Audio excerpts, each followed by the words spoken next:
दोस्तों, बड़ी खबर निकलकर सामने आ रही है। हजारों कट्टरपंथी यहूदियों के साथ इजरायली मंत्री ने की मस्जिद अल अक्सा में घुसपैठ, तो भड़के तुर्की। अगली खबर में आपको बताएंगे। इजरायली अवैध बस्तियों के साथ कारोबार करना फ्रांस सरकार को पड़ा महंगा। 5 बड़े मानवाधिकार संगठन ने दर्ज किया मुकदमा। और इसी के साथ आपको बताएंगे, ट्रंप ने भारत समेत करीब 60 देशों पर नए टैरिफ का ऐलान कर दुनिया में फिर छेड़ दिया ट्रेड वार। तो बिना समय गवाए बात करते हैं खबरों की। दोस्तों, यरूशलेम के अल अक्सा मस्जिद को लेकर एक बार फिर माहौल गर्म हो गया है। गुरुवार को यहूदी पर्व तीशा बेआव के मौके पर इजरायल के कट्टरपंथी सुरक्षा मंत्री इतामार बेन गवीर भारी पुलिस सुरक्षा के साथ अल अक्सा मस्जिद परिसर में पहुंचे।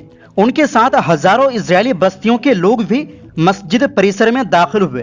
फिलिस्तीनी अधिकारियों के मुताबिक सुबह के दौरान 3228 से ज्यादा इजरायली अल अक्सा परिसर में दाखिल हुए, जबकि दिन में यह संख्या और बढ़ने की आशंका जताई गई।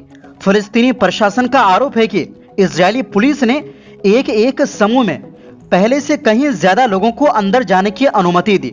कई वीडियो भी सामने आए हैं जिनमें कुछ लोग अल अक्सा परिसर के अंदर यहूदी धार्मिक रस्में निभाते, जमीन पर सजदा करते, इजरायली झंडा लहराते और राष्ट्रगान गाते दिखाई दे रहे हैं। फिलिस्तीनी पक्ष का कहना है कि यह सिर्फ एक दौरा नहीं, बल्कि अल अक्सा की ऐतिहासिक और धार्मिक पहचान बदलने की कोशिश है। दूसरी तरफ इजरायली सुरक्षा बलों ने मस्जिद के सभी मुख्य दरवाजों और पुराने शहर के आसपास कड़ी नाकेबंदी कर दी। बड़ी संख्या में फिलिस्तीनी नमाजियों को मस्जिद में दाखिल होने से रोक दिया गया। जो लोग फजर की नमाज के लिए पहुंचे थे, उनमें से कई को भी अंदर नहीं जाने दिया गया। फिलिस्तीनी अधिकारियों का आरोप है कि कुछ नमाजियों के साथ धक्का मुक्की भी की गई। यरूशलेम गवर्नरेट ने बेन गवीर की इस कार्रवाई को बेहद खतरनाक बताया है। उनका कहना है कि अब ये सिर्फ कुछ कट्टरपंथी संगठनों की हरकत नहीं रही, बल्कि इजरायली सरकार के मंत्री खुद इसमें शामिल होकर अल अक्सा के मौजूदा धार्मिक और कानूनी दर्जे को बदलने की कोशिश कर रहे हैं। फिलिस्तीनी प्रशासन ने चेतावनी दी है कि अगर यही सिलसिला जारी रहा तो पूरे मिडिल ईस्ट में तनाव और बढ़ सकता है। उधर तुर्की ने भी इस घटना पर कड़ी प्रतिक्रिया दी। तुर्की के विदेश मंत्रालय ने बयान जारी कर कहा कि वो अल अक्सा मस्जिद पर इस तरह के धावे की सबसे कड़े शब्दों में निंदा करता है। तुर्की ने कहा कि अल अक्सा सिर्फ मुसलमानों की इबादतगाह है और उसके ऐतिहासिक वो कानूनी स्थिति को बदलने की किसी भी कोशिश को स्वीकार नहीं किया जाएगा। साथ ही अंतर्राष्ट्रीय समुदाय से अपील की गई कि वो इजरायल की ऐसी कार्रवाइयों को रोकने के लिए प्रभावी कदम उठाए। फिलिस्तीनी संगठनों ने भी लोगों से ज्यादा संख्या में अल अक्सा पहुंचने और मस्जिद की हिफाजत करने की अपील की है। उनका कहना है कि अल अक्सा की 144 डूनम पूरी जमीन एक इस्लामी वक्फ है और उसकी पहचान बदलने की कोई भी कोशिश ना तो कानूनी है और ना ही स्वीकार की जाएगी। इजरायली मंत्री की इस उकसावे को लेकर मुस्लिम दुनिया में विरोध हो रहा है और सऊदी अरब समेत कई प्रमुख मुस्लिम देशों ने इसकी आलोचना की है। वहीं दूसरी ओर दोस्तों, इजरायल के कब्जे वाले फिलिस्तीनी इलाकों में कारोबार करने वाली कंपनियों को लेकर अब फ्रांस की सरकार कानूनी मुश्किलों में घिर गई है। 5 बड़े मानवाधिकार संगठनों ने फ्रांस की सर्वोच्च प्रशासनिक अदालत में सरकार के खिलाफ मुकदमा दायर किया है। आरोप है कि फ्रांस अपनी कंपनियों को अवैध इजरायली बस्तियों से जुड़े आर्थिक और कारोबारी गतिविधियों से रोकने में नाकाम रहा है।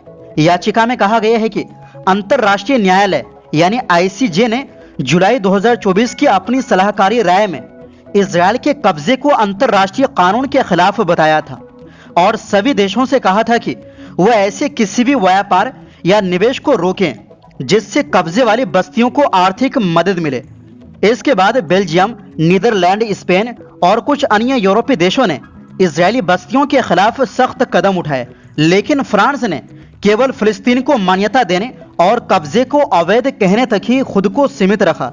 मानवाधिकार संगठनों का आरोप है कि फ्रांस ने अपनी कंपनियों पर कोई कानूनी रोक नहीं लगाई। सरकार ने सिर्फ सलाह जारी की कि कब्जे वाले वेस्ट बैंक में कारोबार करने से अंतर्राष्ट्रीय कानून का उल्लंघन हो सकता है, लेकिन इसके बावजूद कई फ्रांसीसी कंपनियां वहां व्यापार करती रही। याचिका में अदालत से मांग की गई है कि फ्रांस सरकार को आदेश दिया जाए कि वो अवैध इजरायली बस्तियों में काम करने वाली फ्रांसीसी कंपनियों की आधिकारिक सूची जारी करे, ऐसे कारोबार और निवेश पर प्रतिबंध लगाए तथा इन कंपनियों को सरकारी ठेकों से बाहर करे। मुकदमा दायर करने वाले संगठनों का कहना है कि अगर अंतर्राष्ट्रीय न्यायालय के फैसलों को सरकारें लागू ही नहीं करेंगी तो अंतर्राष्ट्रीय कानून का कोई मतलब नहीं रह जाएगा। उनका कहना है कि अब सिर्फ बयान देने का समय नहीं बल्कि जवाबदेही तय करने का समय है। याचिका में यह भी दावा किया गया है कि एजिस रेल जैसी फ्रांसीसी कंपनी पूर्वी यरूशलेम में उस लाइट रेल परियोजना से जुड़ी रही है जो इजरायली बस्तियों को जोड़ती है। संयुक्त राष्ट्र मानवाधिकार कार्यालय भी इस कंपनी का नाम अपनी रिपोर्ट में शामिल कर चुका है। बताया जा रहा है कि इस मामले पर फैसला आने में करीब 1 साल लग सकता है। अगर अदालत मानवाधिकार संगठनों के पक्ष में फैसला देती है तो ये सिर्फ फ्रांस ही नहीं बल्कि पूरे यूरोप के लिए एक बड़ी कानूनी मिसाल बन सकता है।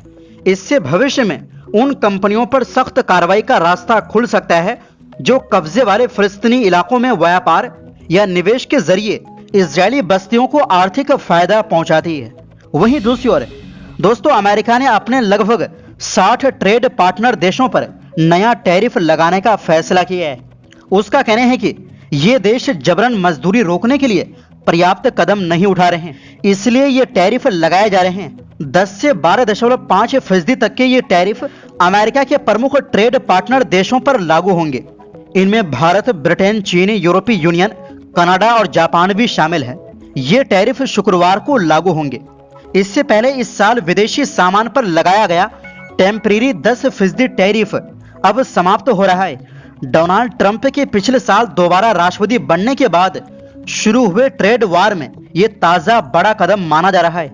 इस साल अमेरिकी सुप्रीम कोर्ट ने फैसला दिया था कि आपातकालीन अधिकारों का इस्तेमाल करके दुनिया भर के देशों पर लगाए गए कई टैरिफ कानूनी रूप से वैध नहीं थे।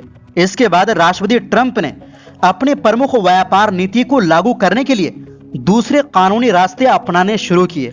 पिछले महीने व्हाइट हाउस ने पहली बार प्रस्ताव रखा था कि जिन देशों पर जबरन मजदूरी रोकने के लिए पर्याप्त प्रयास न करने का आरोप है वहां से अमेरिका आने वाले सामान पर 10 से 12.5% तक का टैरिफ लगाया जाए।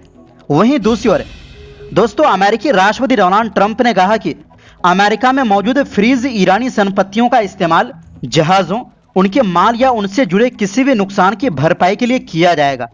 वहीं ईरान के विदेश मंत्री अब्बास अरागची ने ट्रंप के इस बयान पर पलटवार करते हुए इसे भड़काऊ बताया, जबकि ट्रंप ने अपने प्रस्ताव को निष्पक्ष और न्याय संगत बताया। इस बीच अमेरिकी सेना ने कहा है कि उसने लगातार 13वीं रात ईरान पर हमले किए हैं। ईरानी सरकारी मीडिया के मुताबिक इन हमलों में 4 लोगों की मौत हुई और 5 अन्य घायल हुए हैं। ताज़ा हमले ऐसे समय हुए हैं जब यमन के ईरान समर्थित हौती ने लाल सागर में 2 सऊदी तेल टैंकरों पर हमला करने का दावा किया है। तो फिलहाल के लिए इस रिपोर्ट में बस इतना ही।